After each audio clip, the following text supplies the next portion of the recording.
All right, so we're up to the octafinals, and Danny and Marty had cleared as the second seed, and the NDT breaks to a partial double most of the time, so they had to bye through the double octos. They were 7-1, and the one loss had come in the prelims to the University of Michigan.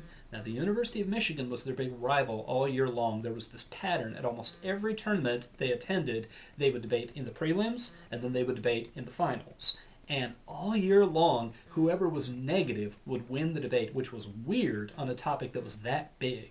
But they did so much work being ready for each other that whoever was on the offense, whoever was on the attack, was typically the team that won. So Danny and Marty were not too heartbroken when they saw that in their prelim meeting with Michigan at Nationals, they were on the affirmative, because it meant they would be locked if they debated in the elims. So they ran a new affirmative, hoping to pick up the win, and it was to give military assistance to Cameroon to help Cameroon build up a navy.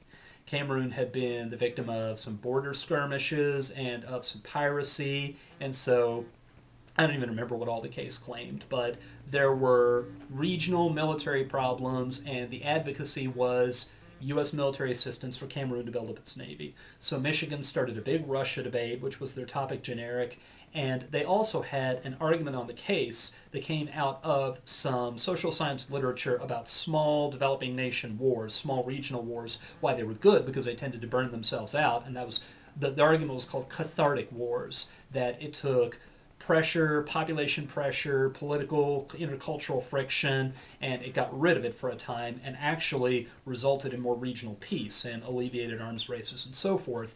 And it wasn't that great of an argument, but Marty dropped it in the 1AR. So here we are in the octafinals, and Danny and Marty are debating a team from Georgetown, and they're going to run Cameroonian navies. Now this team was two freshmen, and these two freshmen have cleared at the NDT. They've won their double octos debate. They are the 15th seed, because Danny and Marty are the second seed. And let me just say a little bit. The 1N was a guy by the name of Kevin Kuzwa, who I believe is now the coach at Cal State Chico.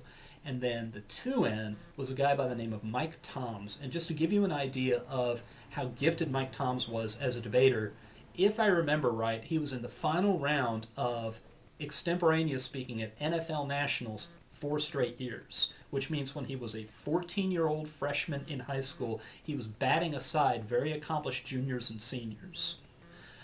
There's one fairly quick story I can tell about how eloquent he was. This is a round that the Baylor director at the time, Rich Edwards, judged, and Mike Toms was on the affirmative and Dartmouth was on the negative. It was the following year, not on the Africa topic. And Dartmouth went for topicality. And the Dartmouth 2R, Raleigh Pulis, made a little joke about if you let Georgetown get away, because these two freshmen were debating for Georgetown, if you let Georgetown get away with this affirmative, then other people will think, well, if Georgetown gets away with it, I can too. And it got a little bit of a laugh. Toms gets to that line of ink in his 2AR, and he says, if she caricatures her own argument, then how much credibility should you give it? And one or two of you may have to go look up caricature. But that was just such arresting language cutting right through to the heart of the matter, and that's what he was really good at. And Danny had actually judged Mike Toms when he was a high school debater a couple of times and said he is the only high school debater I've ever seen that I'm honestly afraid I could lose to.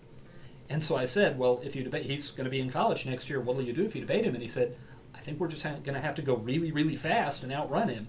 Well, Danny and Marty were affirmative, so that wasn't necessarily an option because Georgetown was on the negative, which meant they had the initiative to go on the offensive. So you might remember in the first video I was talking about the Malthus argument, about how when you take death checks out of the picture, then demography gets all unbalanced, and when overpopulation grows to the point where there's a collapse, there's a lot more people alive, so there's more suffering.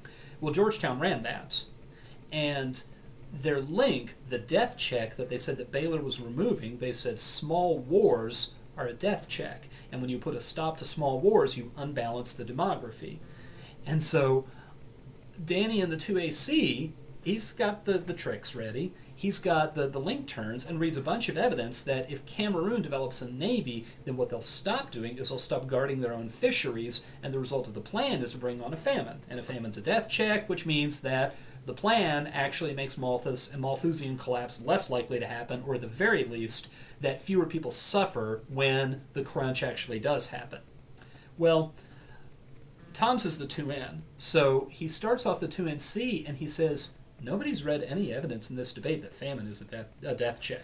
The only evidence in the debate talking about a death check is the evidence that says a small regional war is a death check, which means Baylor thinks they've link-turned Malthus, but really they didn't read an internal link to their own link turns. And everybody in the room looks at each other because that's such a smart position for a college freshman to take, and just for a couple seconds people start to think, upset. There's going to be an upset in the octafinals of the NDT. Baylor's the second seed, they're also the favorite to win, and they may lose to these two freshmen. Well, a few things then happen. The first thing is that Georgetown has also started a Russia debate, and Danny, going back to the idea that he might just have to be faster than Mike Toms, has impact turned it with several different impact turns. And Toms is so proud of himself and so caught up in his own eloquence in explaining Baylor's mistake on Malthus that he really kind of undercovers the Russia debate. So then, in the 1R, Kevin Kuzwa goes to the case and extends all of his takeouts to the small regional wars on the case. And I should add that one of the other claims in the 1AC that I just forgot about was that helping Cameroon, giving them naval assistance, it would change the balance of forces in case of a frontline war, which this has a lot to do with the geopolitical, geostrategic situation with Africa in the late 1980s. But what we were able to do is we were able to claim that if a frontline war were to break out, that the Soviets would be drawn in and it'd be superpower nuclear confrontation. So we weren't just claiming regional wars. But Kuzwa, in the 1R, goes through and extends all the takeouts, saying there's not going to be a regional war, saying that messing with one power in the region can't solve a regional war. And so Marty, in the 1AR, his intro to the 1AR is, it's a bad sign when the 1NR reads link takeouts to the 2NC's disadvantage. He then proceeds to grant away all of the regional war claimed on the case. Says the negative can win all their takeouts, there'll be no regional war, and we wouldn't solve it if there were to be one. There goes their Malthus link. He then goes and spends a lot of time on the turns to the Russia disadvantage that Toms didn't quite get back to because he was so busy re-explaining how far ahead they were on Malthus. And he then goes and he extends and tries to win the frontline wars argument from the 1AC because that's superpower nuclear confrontation. That's not a small regional war. You use that as a death check, you're wiping out the whole human race to stop overpopulation. Not a very convincing position to try to sell in your last rebuttal. So Mike Toms in the 2NR, he goes back and he tries to explain why, even given all the concessions and all the negative case arguments, they still have a Malthus link, and as a result, he drops 3 impact turns on the bottom of the Russia debate. And Danny at that point gives his 2AR at about conversation speed, because, if he wins those outweigh Malthus anyway. And then he goes to Malthus and he explains why the link has at the very least been minimized down to where it's a fraction of what it was originally, and frankly, this is a pretty straightforward debate. So we had a new affirmative at Nationals that it turns out was not that good of a new affirmative because they got beat the one time they run it, and the other time they had a debate that was unnecessarily close because they hadn't put together everything they needed to execute their strategy in the 2AC of link turning a disadvantage. They didn't think about having internal link evidence. But they debated a couple of guys who, while they're very, very talented, had not figured out how to think all the way through all the parts of the debate and make sure their bases were covered. And that's where you get to in the latter stages of your career. You learn how to close the deal. You learn how to close off all the escape routes when you've got a team pinned down and you've got a good strategy closing in on them. So maybe that's the takeaway for that story. And that gets us to the quarterfinals, and how sorry I feel for poor Barry Pickens to this day.